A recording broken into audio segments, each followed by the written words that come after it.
It is not important to be known among people. By Allah, even if people do not care about you or appreciate you, do not grieve or be sad. Unfortunately, some people become distressed for such reasons. They worry because someone did not treat them well, or someone passed by without greeting them, or someone did not give them their rights. They believe people should appreciate and value them, that they deserve promotion, a certain position, or a specific salary.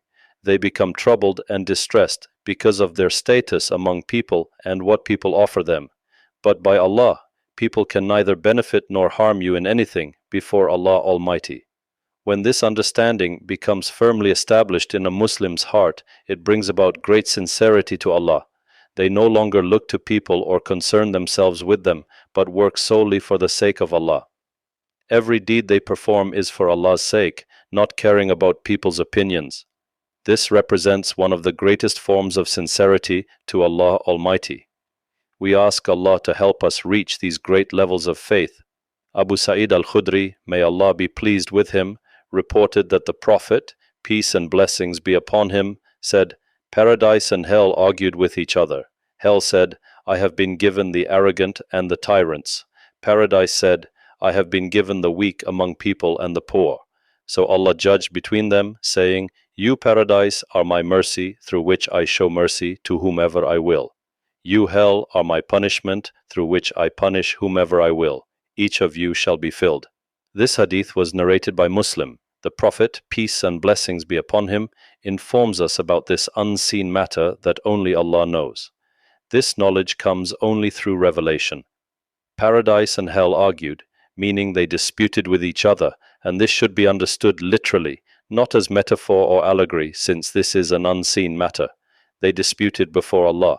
Hell claimed the arrogant and tyrants as its inhabitants. This describes the people of hell, the arrogant and tyrannical. Only those with hard hearts, who are tyrannical and wretched, enter hell. Regarding the arrogant, the Prophet, peace and blessings be upon him, said, "No one will enter paradise who has even an atom's weight of arrogance in their heart." He explained arrogance as rejecting the truth out of pride and looking down upon people.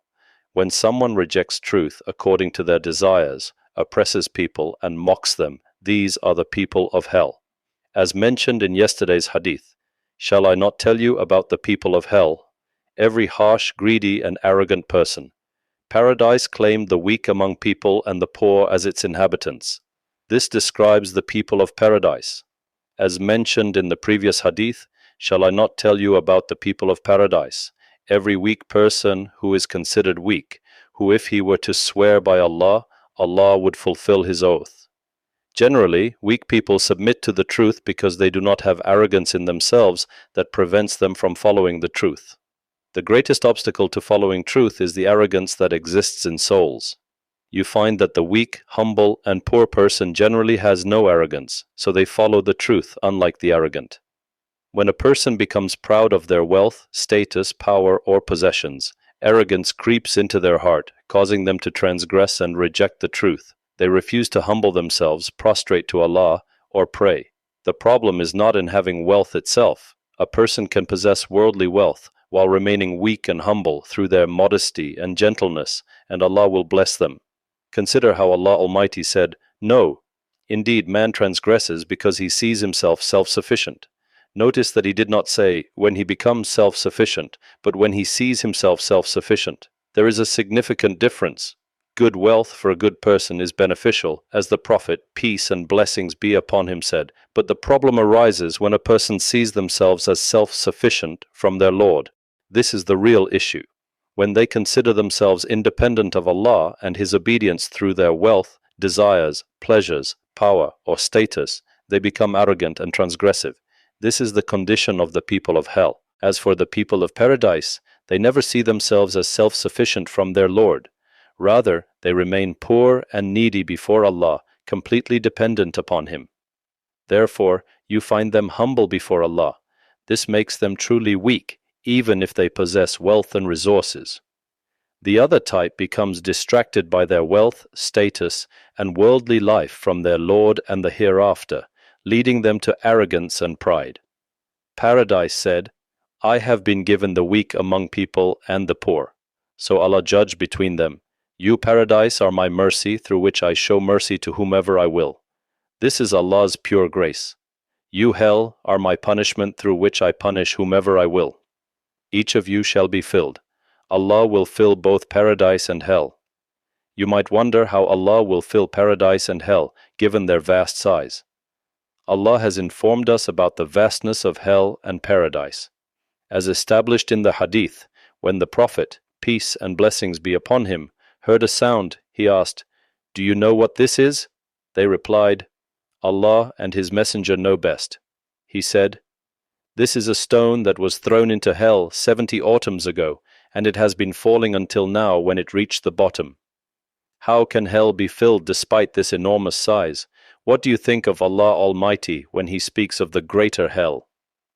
As established in the hadith, Allah says to hell, "Are you filled?" And it responds, "Are there any more?" When more people of hell are thrown into it, as the Prophet, peace and blessings be upon him, said, the Almighty will place His foot upon it, causing it to contract and compress together, and it will say, "Enough, enough." This is how it becomes filled, for otherwise, due to its enormous size, it would not be filled by what is thrown into it. The Lord of Might places His foot upon hell and it says enough, meaning it is sufficient. As for the people of paradise, Allah Almighty says, "And paradise whose width is like the heavens and the earth." How can something whose width spans the heavens and the earth be filled? Allah will create for it beings who did no deeds in this world, and will enter them into paradise. Among the people of paradise, and we ask Allah to admit us to paradise, you might meet people who will say, "I was not in the worldly life. Allah created me and admitted me directly to paradise."